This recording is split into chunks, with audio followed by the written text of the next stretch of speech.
If you search for covered call on YouTube, you're going to get tons of full length videos and shorts discussing the topic, from what the strategy is to what metrics there are to look out for to even the risks involved in selling them. But here's the funny thing.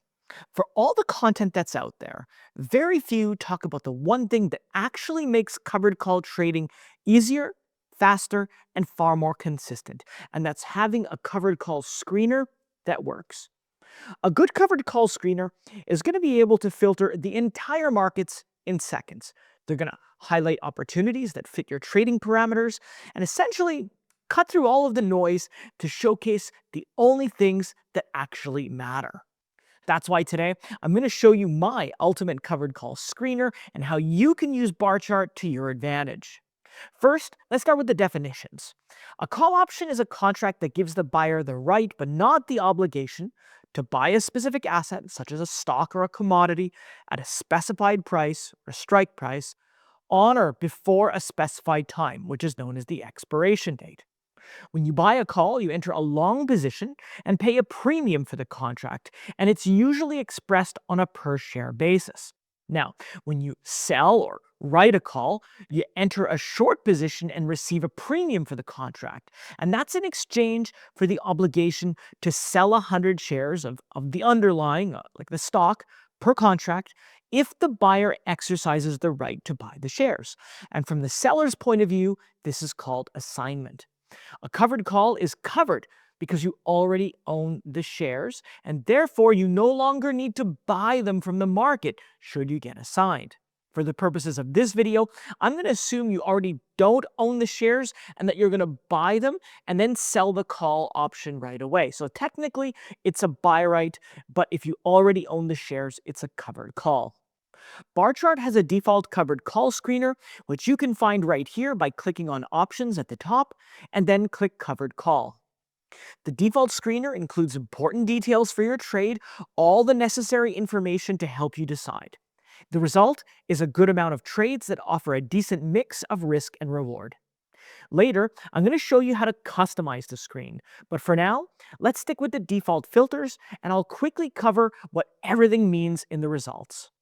First is the asset's current trading price and expiration date, which is important context when trading options.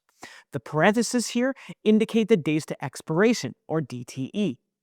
Next is the actual strike price. Now, for covered calls, you want your underlying asset to trade below your strike price until expiration so you don't get assigned. And I'll talk more about how to choose your strike price a little later on. The next column is moneyness, specifically how far away the strike price is from the current price. Negative moneyness means the trade is out of the money, which in this case means the strike price is higher than the underlying trading price. Positive moneyness means that it's in the money. Next is the bid column. This shows how much people are willing to pay for the specific covered call. Next up is the break-even column and the break-even percentage, which shows you the exact stock price at expiration where your covered call neither makes or loses any money. Of course, this assumes that you paid the current trading price to buy your 100 shares. If you already owned the stock before, the break-even prices will be different. Of course, if you want to calculate your own break-even price, just take your underlying purchase price and subtract the net credit that you receive. Now we're getting to the good part, option volume. This is just like stock volume, only this is the amount of option contracts that were traded in the last session. Then we have open interest, and this is the total number of outstanding active contracts that have not been settled or closed within the specified expiration period.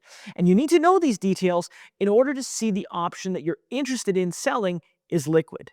Liquidity here can potentially mean the difference between entering or exiting a trade cleanly, or getting stuck with some terrible pricing.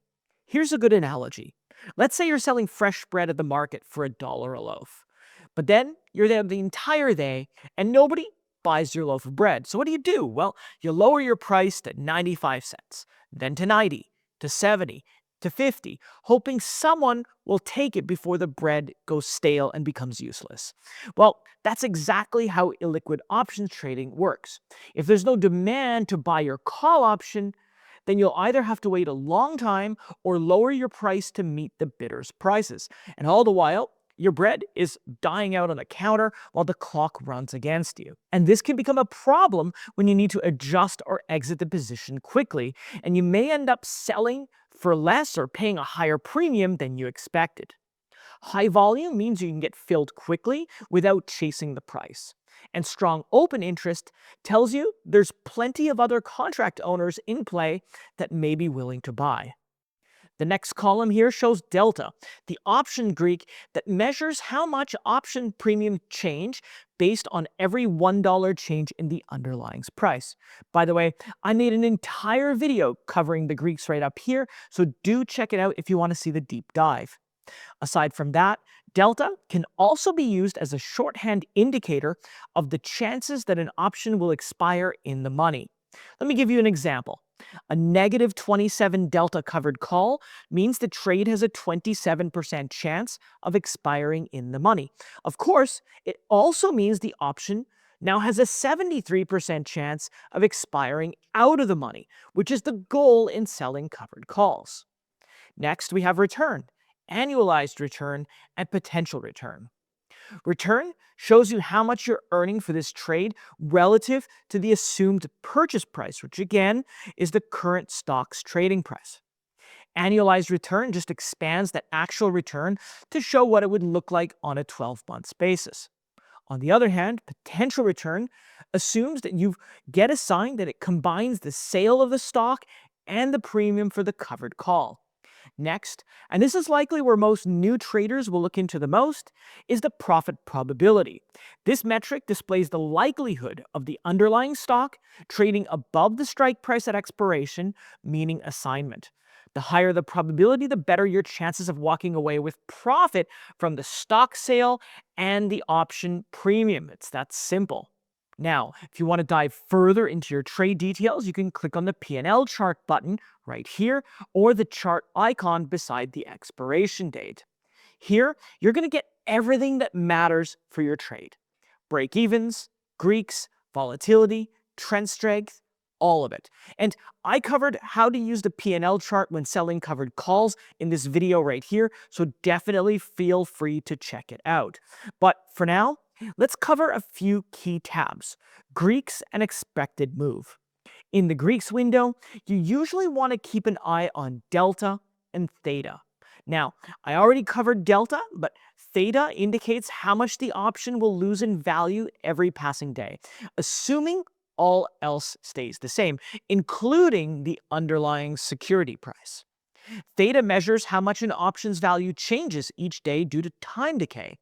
For long options, theta appears as a negative number because the option loses value every single day. For instance, a theta of minus 0.10 means the option drops about 10 cents a day if the underlying doesn't move. Now, for short options, theta is positive. Now, the meaning is the same, but the effect benefits you, the covered call trader, since the option's value decays and the short position now gains from that decline. The expected move tab shows the anticipated upper and lower price ranges for the stock's trading price based on 85% of the at-the-money straddle premiums. When you're selling a covered call, you usually want to set your strike price just a bit above the upper range. That way you decrease your chances of getting assigned. So now that we understand the default screener, all of its results, and all of the information, what do we need to do to bring it up to the next level? Well, you start by clicking on Set Filters. Here, you're going to get all the default filters and their values. Then you can do your own customization. When selecting stocks to sell covered calls on, I usually prefer to limit my selection by adding the market cap filter and setting the values to 3 billion and above. That way I'm going to avoid all of the microcap companies. Then I add the implied volatility filter, or IV. IV tells me how much an asset's price is expected to move. And IV is critical because it directly impacts options prices. The more the market expects a stock to move, in either direction, the higher the option premiums become, regardless of direction. Now, I'm going to set the filter to search for 30 to 100% for implied volatility. Then I'm going to add IV rank. This measures the current IV's position compared to the past year, or more specifically, where it sits in the range. For example, if IV is high now compared to the past, IV rank will also be high, meaning premiums or option prices will be higher than usual. So I'm going to set IV rank to 30% and above. Last, I'm going to scroll down to the security type filter and add in ETFs. Then, in the days to expiration, or DTE, I'm going to add in weekly options to expand my search. And these are the results. But what if you want to fine tune it more? I mean, you're watching this video because you want to see my ultimate screener, right? Well, here's what's cool. Barchart's option screener also integrates with the stock screener, and that means you can access all these stock filters right here for your option screen. But of course, that many choices often lead to confusion. So let me suggest two of my favorite filters you may want to use in your own ultimate covered call screener. First, we have the RSI rank. RSI, or the Relative Strength Index, is a popular technical indicator that tracks the stock's recent price movement and plots it on a 0 to 100 range to measure its momentum. Anything above 70 is considered overbought, while anything below 30 is considered oversold. RSI rank is a convenient filter that allows you to screen for stocks that have recently reached certain levels in that range. And I set it to look for stocks with RSI above 70 either recently or currently. And I like to use RSI rank with my covered call screener because RSI gives you a quick read on whether a stock is short-term overbought or oversold, which directly affects your timing and expected outcome. When a stock is near the overbought territory, well, it doesn't automatically mean that it's about to reverse, only that it's recently experienced some strong upward momentum.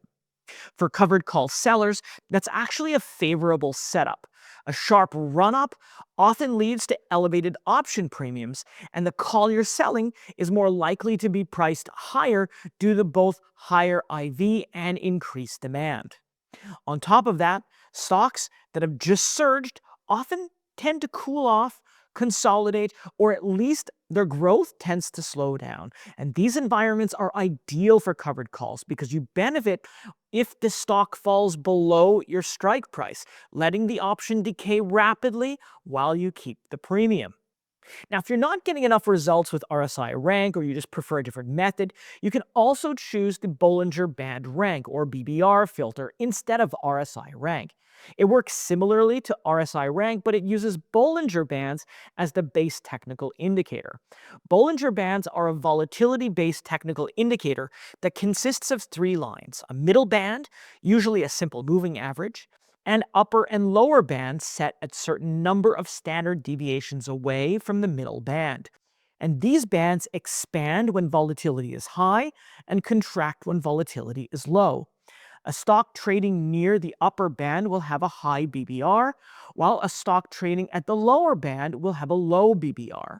And you can use the new and above upper options to limit the results to stocks currently trading above the upper bands. And this makes them prime candidates for selling covered calls because the stock may struggle to move significantly higher before potentially pulling back. Now let's use the initial RSI filter and we can look for a potential trade. Right now, these are the results, and you can choose from any of these based on delta, premium, or probability of profit. Now this fourth trade actually caught my eye. This is a $425 strike covered call on a gold ETF, which is currently trading around $397. The covered call expires on January 30th, 2026, 45 days from now. If you sell this call, you'll receive $3.65 a share, or $365 per contract on this trade. And if we check the expected move tab, we can see that this ETF is expected to trade at around $417 at the higher end by January 30th, which means this $425 strike call is probably safe from assignment. Jumping over to the Greeks tab, the trade has a -22 delta, which is well below my preferred limit of -30. Plus, remember this trade met my screener criteria. It's got an RSI of 70 or above, which means it's trading at overbought levels, and the underlying price might struggle to move higher. By selling covered calls, you can earn a consistent income or even squeeze additional profits from your short-term trades. It also lowers your cost basis of the stock.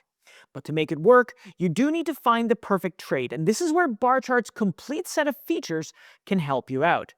If you use them consistently and effectively, you'll be well on your way to seeing appreciable improvements in your trades.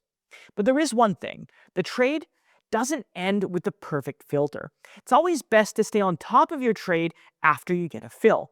And I like to set alerts on the underlying assets that I'm using for my option trades. To do that, all you need to do is to go to the stock profile page, click alerts right here, click add alert, and then set and adjust your preferences. I usually set this filter to price and volume, then the latest available price or the closing price, then set a figure just a few dollars below my strike price so I know if it's getting close. Now, if the stock price does go through a reversal and approaches your strike price while your trade is still active, you need to be prepared to make a decision. If you don't want to lose your shares because of assignment, you can close out your current call option and sell or write a call, essentially rolling it up to a higher strike price, a longer DTE, or both. But be aware, though, that this may mean additional costs that could eat away or completely reverse your net credit. Remember, this isn't a get out of jail free card. It's a tactical move that requires consideration. So you only want to do this if you believe the new trade still has a good chance to work out in your favor. On the other hand, if you don't want to keep your shares long term, well, why not just let them get assigned? Nope. Pocket the gains from the sale and the net credit, and then just move on to another opportunity.